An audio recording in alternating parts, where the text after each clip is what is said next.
Welcome back to the Fire Break. I'm Steve Wolf. As you know, the Fire Break is sponsored by Team Wildfire, developing innovative technologies for putting down wildfires and keeping them from hurting people and property. It takes a lot of brain power to do that, and I have to say, every year a little bit less seems to be available. The challenges get bigger and the capabilities seem to get smaller.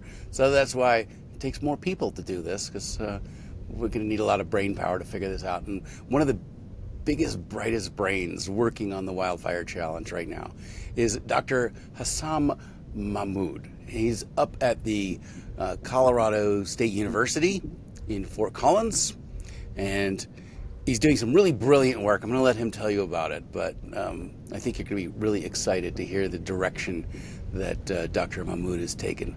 Hussam, welcome to the Fire Break. How are you today? Good. How are you, Steve? Thanks a lot for having me on the show.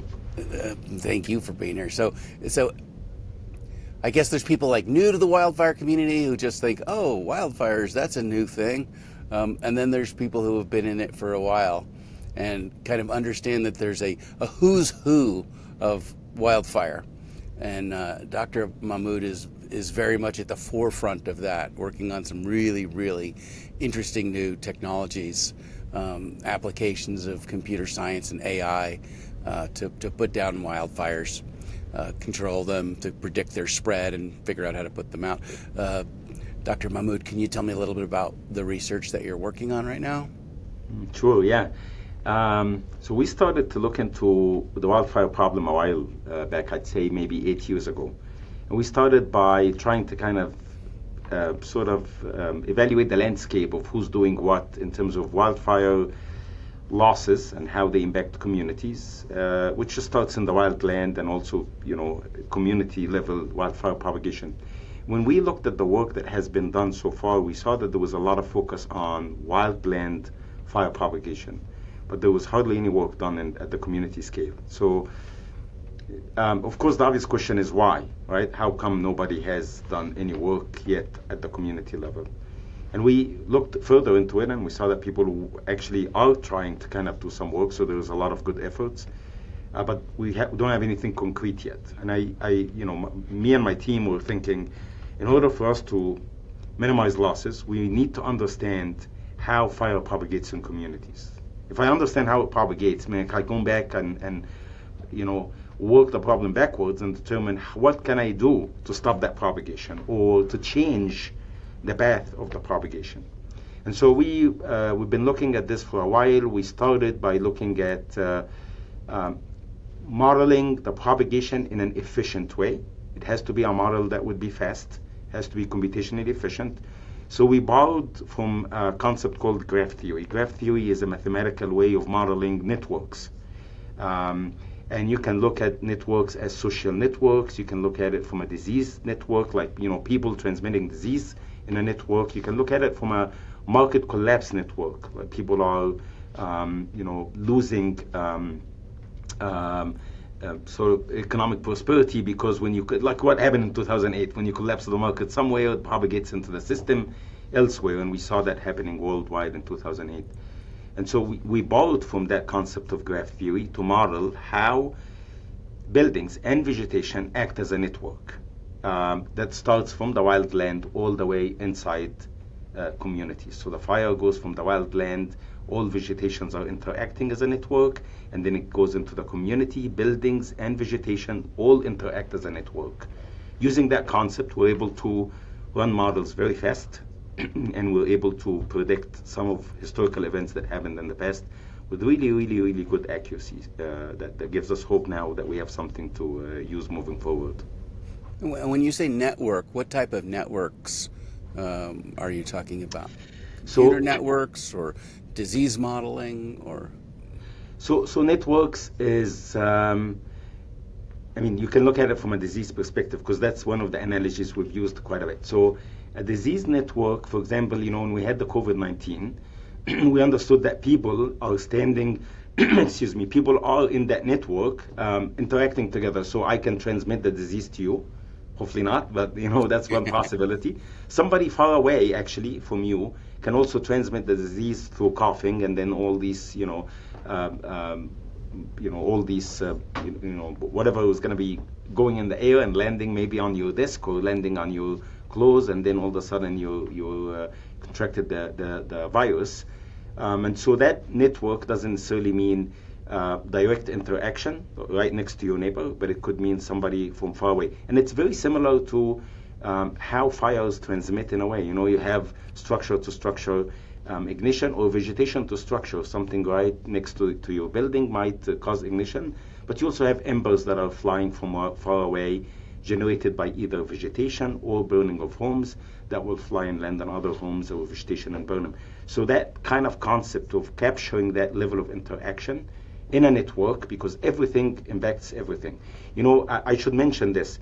Some of the work that has been pushed quite a bit, which I think is great work also, was to use very detailed computer models to look at the fire problem. But the main issue with the work that has been done, it's because of the computational demand. It has been confined to 2 homes and few trees, which doesn't give you that long-term interaction or long-range interaction between the entire network. And so if you're very confined that way, you're not getting the full picture of how one single home or tree might impact vulnerability to another home and tree way down the road that you're not seeing in that very localized model. So you'd get very, very high resolution details. This leaf caught that leaf, caught this leaf, but it's so computationally intensive that you're literally like missing the forest for the trees, right? Yes, exactly. That's exactly right. Yeah. Focusing on yeah, I see. So you're borrowing from a model or adapting a model that is much more efficient computationally, and therefore you can expand that to much larger topography. Exactly. Yes, capture the interaction between something that is right next to you versus something that is very far away from you. Right. So it's just like the direct fire contact versus ember casting. Right, exactly. So this would be like living with someone with COVID and you share toothbrushes and it's direct contact versus you were at the back of the subway, they were at the front of the subway, and okay, I don't know if people in Colorado actually know what a subway is, so that's not the best example, but I think they could imagine, right?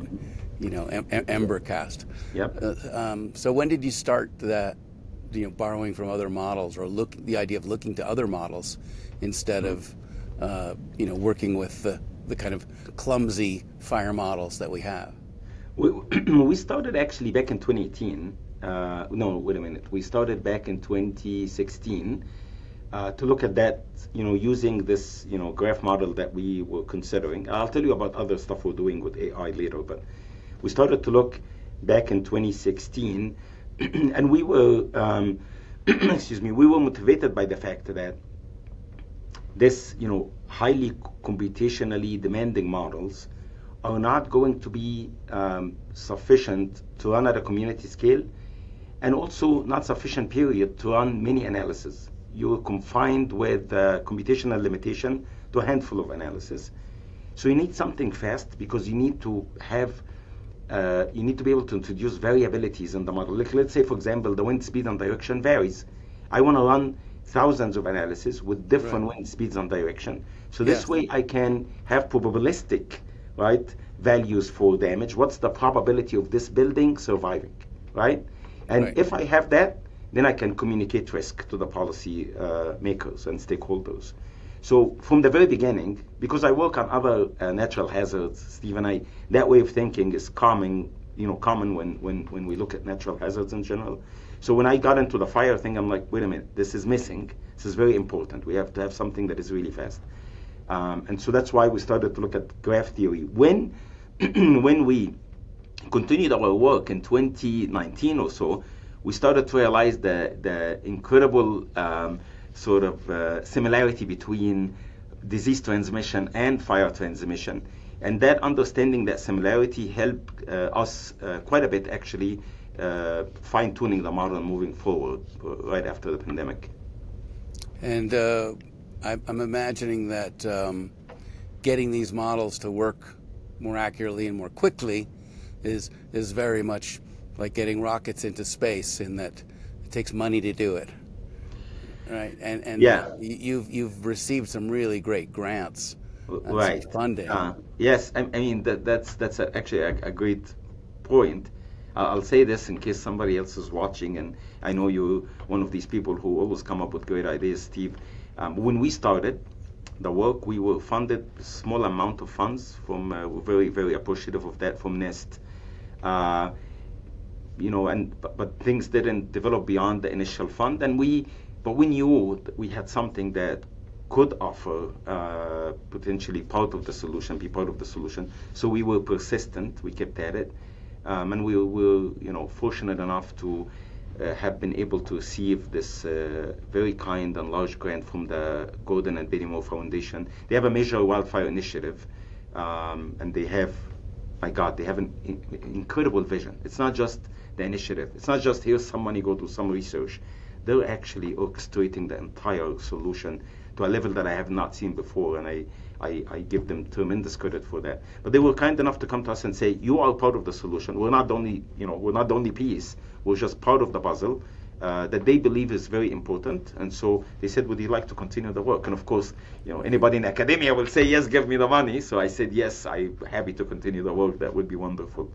So we've been working with them for a year now, trying to improve the model. It's been incredible because we're working with many communities, which is very important, co-producing solutions, and these solutions that we're producing with communities are informing how we push the model further.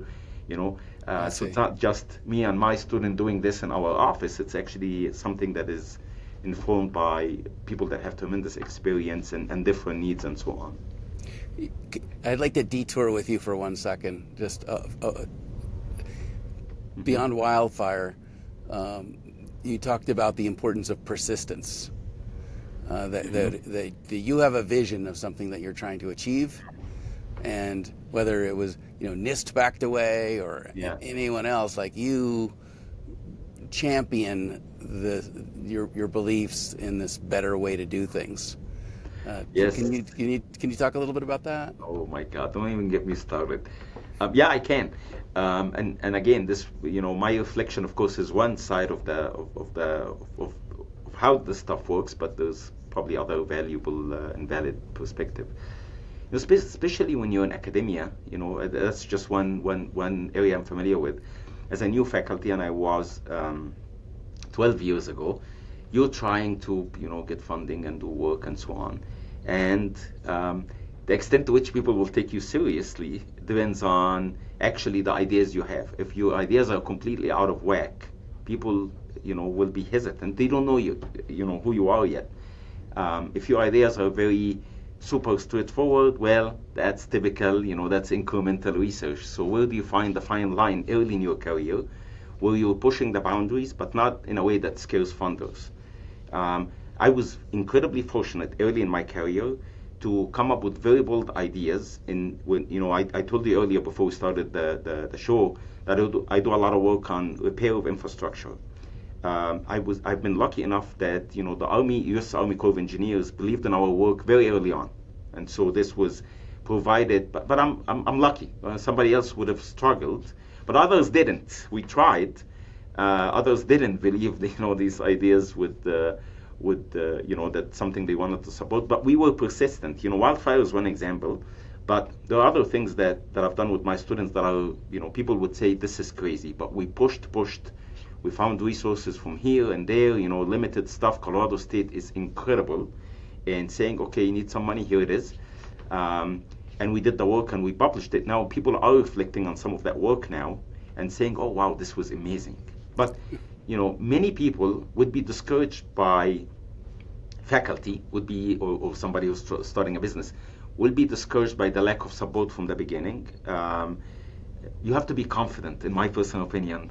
A person has to have strong personality and be confident and push and say, well, if you don't see what I see, that's fine. I'm just going to continue to push and I'll do it.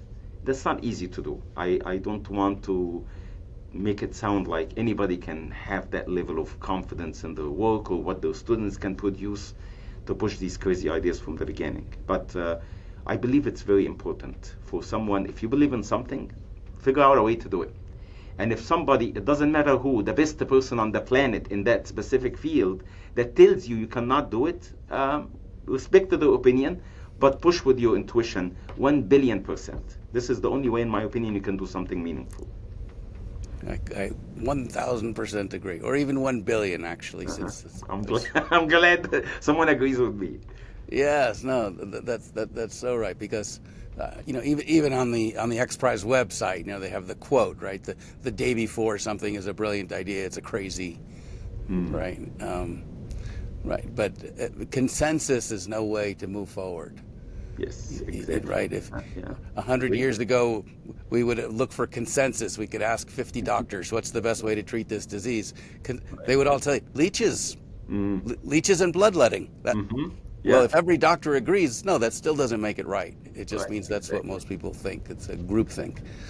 So your idea of approaching wildfire modeling in a way that nobody else is doing, but is so much more efficient, it allows you to run so many more computational experiments, is really brilliant. And I think that's great that you have the persistence and your students have the persistence to say, like, well, we're going forward this.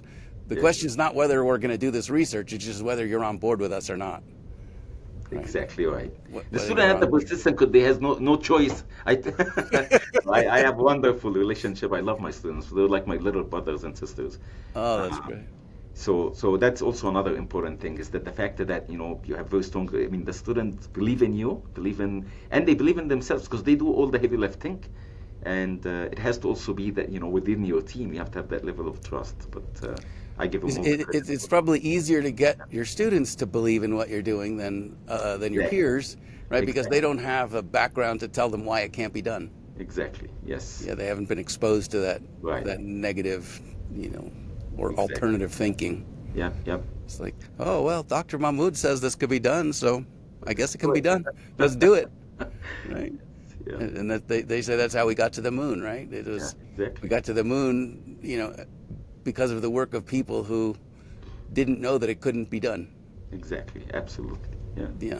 So what are the areas that you think are most promising right now for the control of wildfire, and how do you scope wildfire control? Is it the protection of property, the environment, people? Is it the control of all wildfire? Like, where do we draw the line about where we allow the natural fuel balance to restore itself versus protecting the built environment and it's a good question. The health of the environment. Yeah, that's a wonderful question. So where do we start? I mean, I always look at it as, what is my objective at the end of the day? What's the objective function that I'm trying to make sure I achieve? Of course, we want to minimize losses to the built environment. If we can eliminate it, that would be perfect. It's probably very difficult to do that. I can come up with a solution that will not be socially acceptable, will not be culturally acceptable, and it will not be environmentally acceptable. Cut all trees on the planet. We cannot do that. It's not feasible, right? We will die anyway. I mean, some people will say we can live without a forest, but I mean, we cannot do that. But there has to be a balance. So we need to balance the ecosystem health 100%. We need to minimize losses 100%. So one of the things we're working on as part of this model is, because we started the model with the ability to propagate the fire inside communities and capture that interaction, as I mentioned, between buildings and vegetations. Now we can actually start a fire in the wildland and propagate it from the wildland to the community. So then the question is, what would be the optimal combination of home hardening and fuel reduction that allows us to actually minimize losses or vulnerability to the level that we want? And through the model that we have, we can determine the spatial location of these hardening homes that should be hardened and vegetation that should be reduced to achieve that. And the nice thing is that there is a combination. I mean, we could do home hardening alone, we could do fuel reduction alone, but of course, the one thing to point out is that if I decide to only do home hardening, well, that might get me to a certain level, but I cannot go below that level in terms of reducing vulnerability, right? So if I want to achieve a certain value, I might have to rely on fuel reduction in the wildland. Depends on what constraints. So the way I look at it is that I want my risk to be lower to a certain level. Here's how much fuel I need to remove. Here's how many homes I need to harden. But I need to look at the constraints related to cost, who's going to pay for it, and of course ecological health of the forest and the watersheds and other important systems that we have to consider. The other thing related to this, to your question, is of course response, right? So assuming now we came up with a way through our model to reduce risk to a specific level. But of course there are fires that will run away. There are some people that will not really implement the mitigation strategies. How can we detect very early? And I know the Moore Foundation is doing incredible work with many grantees on that. How can we do early detection and early response? So this becomes very important, detection and response. But again, through also the model we're doing, we have the early detection. We can then determine what would be the optimal response. Where should the resources be positioned and firefighters positioned in order for us to actually reduce the extent of that fire coming through the community.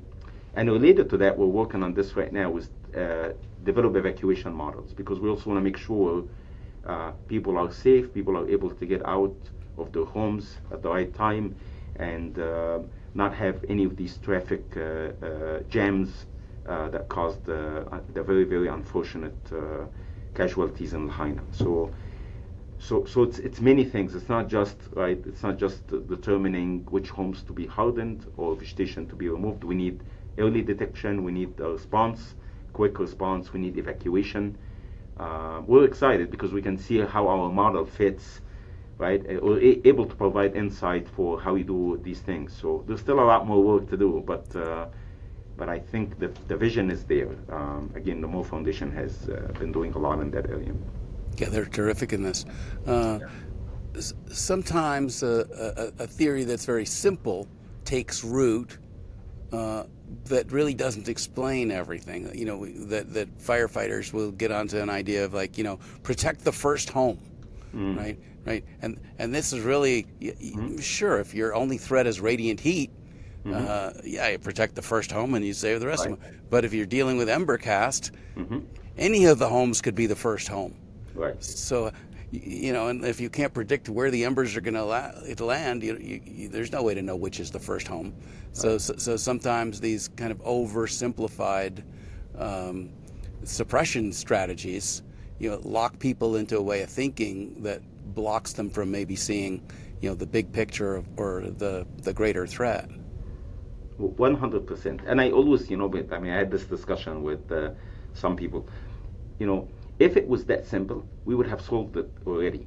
I mean, the problem is complicated. And if you actually look at the damage pattern after any of the events that happened, unfortunately, the Camber fire, the Lahaina, the Glass, the Marshall, actually it's not intuitive. You cannot look at it and say, oh yeah, I knew exactly this was going to happen. There's no way. I was telling somebody, if you're able to do that, you will be the richest man on the planet. It's not possible. And because it's not possible, to your point, it's also not possible. You can have some sense. You can say the fire might come from the wildland here, so I need to position a couple of people there. But you're not looking at it as a network problem, and it's a very complicated network.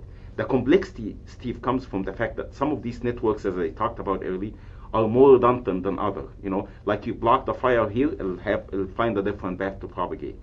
If you block it here, it'll find a different path to propagate. Other communities don't have, you know, maybe high level of redundancy for the fire to travel. And if you compound that travel path with the embers landing and how the homes are positioned, you know, another complicated factor, not complicated, more than it's already complicated, but the wind field has major impact on how the fire propagates. And there's local wind effects, we call them wind tornadoes, that might occur in communities. Even when you start to burn homes, right, the wind field in the community changes, which is something we're working on as well. So how are you able to understand all these factors without having the models that are able to capture this and tell you this is what, you know, this is what's likely going to happen? It's just not easy. So definitely, I think relying on models that can predict behavior, and of course the expertise of firefighters and fire officials, because they will feed into each other, is, in my opinion, the way forward to have a more holistic and comprehensive way of fighting these fires. Well, you said you have, pre-existing prevailing winds, then the fire starts, and then the fire changes the wind characteristics. Right, you'll have more Absolutely. updrafts, more vacuum, Yeah, changes yeah. in pressure, etc. Right. Exactly. So you're examining that, Right. and being able to model what does happen. And Right. what I would personally be curious about is how could we impact what will happen by injecting wind at different points. So rather than just well, this is what the wind does and what the fire does. Well, if we could add wind here to push things this way, or if we could add, wind to push retardant this way, given that the wind is the dominant controlling force in a fire, Right. then if you want to control the fire, right, you'd have to control the wind. And so this is where This our yeah. research, right, on the jet engine technology Right. comes Yeah, in. this is interesting because I've seen your work on the jet engine, which is actually, and I know you infuse this kind of moisture mist in the air that allows you to fight the fire more efficiently. But to your interesting point, when I thought about the exact same point you made, I thought about it from a very similar perspective, and I'll tell you why. We ran our model on the Lahaina, but we need the wind field to run the model. Well, we didn't have the wind field for Lahaina, and I have one of my students working on this now. So instead of having the wind and putting the wind field into the model and looking at what happens in terms of damage, can we predict the damage? We actually worked the problem backward. We said, okay, what would be the wind field that will cause this level of damage? And the wind field that we got from the model looks very similar in general, and I'll tell you why I'm saying in general, to what was reported in the news. People said it was east going west and south going northwest. So the model is showing us the same. But because we worked the problem backward, the model is able to give us the wind as it describes the local interaction between the wind and the homes, right? Because that wind field that we got is already inherently telling us this is what the local interaction looked like. And it's very difficult to predict that local interaction without super detailed model. I don't know if you've heard about some of the wind softwares that people use, but which are great, but they're not giving you that local interaction. So we need to understand the local interaction between the structure and the wind. What does the wind look like to be able to intervene? And I thought about is actually having major fans installed in every single building. This is one thing I thought about at one point, right? To intervene and change the wind field around homes so that when the embers are landing, you're able to stir the ember in a way and to push the flame coming towards your home in a way that protects home. But of course, the installation of all these big fans on homes and how they work and what they even work. This is just me dreaming. Yeah. But exactly to your point, that's very important element. 100%. Yeah. And when you were talking about fuels earlier and fuel reduction, Yeah. I'm curious about the concept of fuel conversion. So to fuel reduction would mean we take the thing that can burn and we cut it down and we mulch it and we ship it away or whatever, right? It's vegetation reduction, really, right? Yeah. But what happens if you leave the vegetation in place so it continues to function positively, generating oxygen and shade, etc. You just render it non-flammable with a treatment. So your plant is still a plant, but it's no longer a fuel because you've treated it with potassium citrate or something like that. Yeah. That's where does the conversion of fuels to non-fuels fall in that? Because you can obviously treat a much larger area of vegetation much more quickly than you can go in, cut down every tree or prune all the branches, etc. That's like labor intensive. Cost. Yeah. No, 100%. That's very similar to some extent, to painting, having this fire-resistant paint, which is right now. They exist. So we're kind of painting the vegetation as opposed to painting the house. There's also discussions on replacing vegetation with more fire-resistant vegetation, or some vegetation have better fire resistance, or they behave better under fire than others, which is another possibility. But these altering the vegetation or spraying something on the vegetation is a very valid option. It boils down to the cost of what I have a student who's looking exactly at that in relation to home hardening. At the end of the day, we look at it from a life cycle cost perspective, right?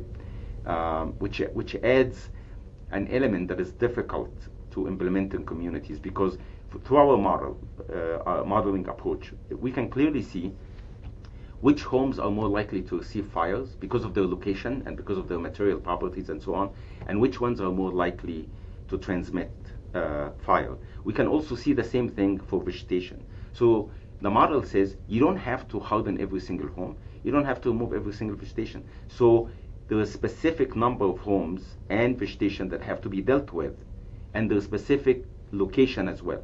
So who pays for that, right? That's a very important question. If I come to you and say, this is all we need to do, are you, as my neighbor, I know you're a kind man, Steve, but would you pay for me to harden my home because my home is the most important to the community? I know you would.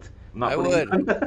I would, even just for the selfish reason, right? Yes. If your home doesn't burn, my home is less Yes. likely to burn, right? Well, So, I mean, yeah, that's the argument here. So in terms of, right. but at the end of the day, it's cost, whether now we're spraying vegetation or we're changing the roof or changing the windows. Yeah. What's the most optimal in terms of cost and most efficient? But that's another possibility of treating vegetation would be lumped into that life cycle analysis. So it's hard for us to see ourselves and our own biases, right? And I think maybe you have an advantage here. You know, having grown up in Egypt and come to the United States, you can see, oh, this culture is a little bit different than the culture I grew up in. And one of the things you might recognize is that in the United States, we're a culture of response. We're not a proactive culture as much as we like to talk about it. There's what I seem to observe is there's no money for mitigation, there's no money for protection, there's very little money for home hardening. If you want to put vents and new different gutters on your house, you got to pay for it yourself, right? But once there's a fire, unlimited money, right? We do anything to fight the fire, but we won't do anything to prevent it in the first place. But by and large, yes. Is that your observation of the American spend mentality? Yeah, that's how we kind of deal with all hazards, not just the fire in general. Yeah. And of course, I mean, since you mentioned Egypt, Egypt has a different way of operating as well. And some countries, I mean, in the US, I think the freedom we have in general, in every aspect of life, has a major influence on how we handle, disasters and extreme events. And even with COVID, every state has its own thought of doing something. Every community has its own way of doing something. Right, because the science of how the virus behaves changes at the state border. Right, and exactly, exactly. But when you're facing with an extreme event in Egypt or other countries that are more like the government is it's like top-down approach of how to deal with these disasters. It's different. Government comes up with a decision, not necessarily the right one, right. always, but they come up with a decision, and everybody has to implement, and you have no choice. In the U.S., we have more freedom, which unfortunately it's a good thing, but also might not be, in some cases, might not be the best way to deal with with extreme events and implementation of solutions. I agree. I ask sometimes some of my dear firefighters, and I ask them and policymakers, well, how do we deal with people who are not implementing hardening measures of fuel reduction and so on? And they say we just give them a fine. They just have to pay something. Well, in different countries, there probably be a lot more than that. I'm not saying it should be, by the way. I'm just saying that enforcing through either a fine or any other measure ultimately has to be one of the things that we must look into. And I think, of course, it could be through the insurance ultimately. This is okay. Well, Right. the insurance is going to go up. You don't have to put your vents up, but Exactly. we're going to cancel your policy if you don't. Yeah, Right. Okay. exactly. Yeah. There's a way to do it, but it's a Yeah. very critical piece of the puzzle as well. Yeah. So you talked about enforcement, right? That we would develop these best practices. So, we have building codes right now, right? And we have code enforcement, but code enforcement doesn't necessarily include the things that would make a big difference in terms of spread. Right. Right. Now, if code enforcement comes, they can shut your building down. They can take away your certificate of occupancy. They can stop a new building from opening or being able to have people in it. It's just that what exists in our code right now is very minimal. Right. It deals with fire suppression or fire mitigation capability within that building, Right. but not necessarily at a community level. Exactly. That's one of the things. So it's not looking at it as a network. It says for your building, for me personally, I need to do 1, 2, 3, 4, 5. But it's not telling me if I do that, how much is my risk, has risk been reduced, because it's not looking at you or the trees down the road, or right. It's not looking at it as a community. I always say, I look at this as the existing codes. They're listing effective measures for sure, but this is like I go to the doctor and I tell the doctor I'm not feeling well, and he or she will tell me, okay, well, you need to sleep more, which I don't. I need to do that for sure. You need to sleep more, you need to eat well, you need to work out, and you need to be stress-free and spend time with the family, Yes. But for every person in the community, some of these different possibilities are more important than the other. Why should I do all 5 if sleeping well will solve 80% of my problem, right? Right. And for somebody else, it could be working out, and for somebody else, could be the stress. And the code doesn't tell you any of that because it's not looking at it as a network. It doesn't, it's not a fault of the code. It's just we didn't have the models that allows us to understand that. So we're arguing that, of course, every community is different. The solutions for a given home are different, and the combined solutions would ultimately result in lowering the vulnerability to a different way than, say, everybody actually implemented everything the same way. Could be a complete waste of money in terms of, you could have done much less, but also achieved a very close level of risk reduction. So we're trying to tease exactly some of what you were mentioning, Steve, with the model. Who needs to do what where to get to the right answer for the whole community? And I know we have to value like topographically different scenarios in different areas, right? And that when FEMA or federal firefighting agencies come in, they sometimes go awry because they fail to consult local knowledge, right? In the big fires in Santa Fe, New Mexico, right? When the feds say, oh, we're going to do a burn here, right? If they'd have asked the locals, like, no, this is absolutely the wrong time, the winds are wrong, blah blah blah, right? But this we know better attitude is wrong. But on the other hand, fire is fire, physics is physics, and communities share more in common with their vulnerability than they do with their differences, I think. And yet they use their differences as a reason to not go along with best practices. It's like, oh, well, fire's I mean, we've experienced this, right? We're trying to sell into the fire market, right? And they say, okay, well, we have this machine, and it uses the jet engine. It'll apply retardant over long areas, and the attitude is like, well, that might work on Colorado trees, but these are Southern California trees. We need to see how it works here. And oh, well, yeah, it worked in Los Angeles, but it's different up here in San Diego. As if like everything is so different, that a fire extinguisher won't work in one community the way it works in another. And yeah, I mean, to some extent, this is actually a very important question you raised. It's critical, in my opinion. How do you link, scientific knowledge with incredible experience and expertise that firefighters or fire officials have? And how do you merge them together? Because there's certain things they know that I don't know. And there's certain things that the model is saying that they didn't know before, right? Or they didn't maybe look at it that way before. And coupling these two together becomes very important. Yes. But how do you communicate the science? I was just talking about that last week in a conference in DC. How do you communicate the science becomes very critical, because I need to communicate it in a way that allows them to say, oh, this is interesting, but you need to do 1, 2, 3, 4, which we're seeing right now with the work we're doing, right, with communities. They say, we'd love it if the model can do this, and we're reflecting on it and saying, oh, that's actually an interesting way to look at it as well. But I agree. Some people are skeptical in general. Some people are very optimistic. I've seen, for the most part, as far as our work goes, we have tremendous interest. But I also ran into a couple of people that said, yeah, I'm not sure this would be useful. I've seen that. So I think kind of trying to get buy-in from everyone will be hard, but ultimately, I think as time progresses, people will see the benefit of linking, the model we have with suppression capabilities that you might have with early detection that comes from a company that has satellites up in the air. I think then you have a solution that it's very difficult to beat. Right. It really has to be a wraparound solution. Yes. Right. Yep. You have to be able to predict what's at risk. Right. Figure out what we have to do to mitigate that risk.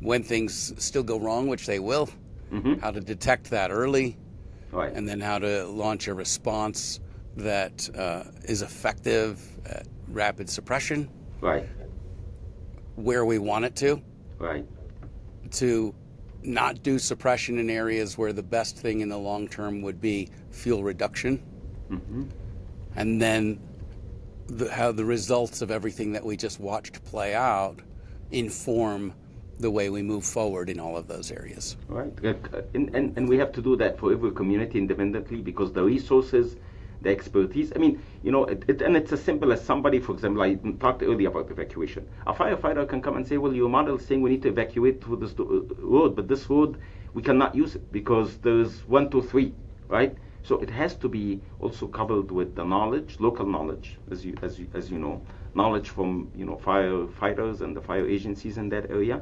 But 1,000,000% agree. We have to put it all together, bring everybody together to be able to solve it. One person or one knowledge by itself or one model by itself would not cut it. You might have an evacuation model that says, well, everyone from this community and this community, they're going to have to drive, 400 miles north to avoid the impacts of this fire. Oh, wait, 80% of the people in that community drive an electric car, right? They can only go 250 miles, and there's no infrastructure to recharge them all to be able to continue the evacuation, in a timely way. So it's a great example. Yeah. Right. I mean, and this is, I know that my big gas guzzling car is probably not great for the environment, but in 5 minutes I can put another 400 miles of capability in there. So I think we'll have to see capabilities of other related things, increase as well. What are the areas right now where your students are most excited about the potential that they're working on? From the fire perspective or in general? In general. In general. So I'll tell you one on the fire we're getting really cool results, and then one on other stuff in general. From the fire, we're actually developing an AI model that allows us to predict the probability of an ignition at a specific location. What's the likelihood of fire igniting, and then what is the likelihood of losses in that specific area? We're looking at it at 1 kilometer by 1 kilometer. Okay. Understands the likelihood of loss. This will be a super fast model. We're getting really good results. It's exciting because it's not as fine of a resolution as what we have right now to understand which building exactly, but we can run this model in general and say, here are the predicted losses in the case of a fire event, and I don't have to don't have to spend a lot of time building that graph theory model. But we're also doing something really interesting. We're developing a model. That allows us to establish a generalized way of understanding system failure. It's like a universal model for failure of any systems, and we're using that model to look at failure, to look at essentially fire propagation in a completely different way. We're looking at it to look at building collapse in a completely different way. We're looking at it to look at disease transmission in a completely different way, and it allows us to understand the most critical elements or nodes or components or homes in a system incredibly fast, bypassing all the required modeling efforts. And with that model, we hope, I think we're getting somewhere, that we will be able to establish a universal way of understanding system behavior in general. This is like more of a system. Wow. Yeah, That's we're super fascinating, though, excited. right? This, Yeah. yeah, this will be really great if we manage to get this done. So it's kind of been the case that every type of risk has developed its own flavor of modeling, Right. right? Exactly. That's unique and only useful for Right. modeling Right. building collapse or disease spread or whatever. Exactly. And Exactly. you're looking at all of these things holistically and Yep. saying, wait, there's actually a better model Yes. for predicting these things that applies to all of them. Yep. Exactly right. Oh, that's fascinating. This is the Esperanza. The Holy Uh, Grail. Yeah, I'm excited. If this works, yeah. I think we will make a dent somewhere. Yeah, that's really cool. Oh, that is really fascinating. Well, I'm so excited about the work that you're doing, and I've been So much. following your work for years, and it's really such a great pleasure to get to meet you and chat with you here. I really appreciate that so much. Thank you so much. Same here. I mean, you're very kind to invite me to share your thoughts here, and likewise, I'm obviously impressed by that machine you put together with your team. And thanks again. I mean, it's been a pleasure chatting with you and sharing some of the thoughts I have. Thank you again, Dr.